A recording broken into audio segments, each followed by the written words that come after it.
هاشم البسطاوي يقطر الشمع على الفنانة سعيدة شرف والراقصة مايا المغربية. إليكم التفاصيل. بطريقة ساخرة قطر الفنان المغربي هاشم البسطاوي الشمع على كل من الفنانة سعيدة شرف والراقصة مايا، وذلك عقب إعلانهما تقديم شكاية في حق المؤثرة المغربية مريم العيساوي الملقبة بميمي طقطق. ونشر الفنان المغربي تدوين عبر خاصية القصص القصيرة بحسابه الرسمي بموقع الانستغرام، جاءت كالتالي: في الابتدائي كنت خارج من القسم غادي للاستراحة، واحد الدري قال لي مال امك كتشوف فيا، ووصل المتحدث ذاته قائلا عاد فكرتها دابا غادي نقلب عليه وغرب به باش يعرف شنو كيخرج على فمو. دابا ضغط انا واش حيت في الابتدائي خاصني نمشي للمحكمة الابتدائية.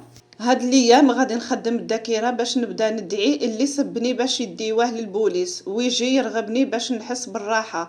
عرفتي على نشوى؟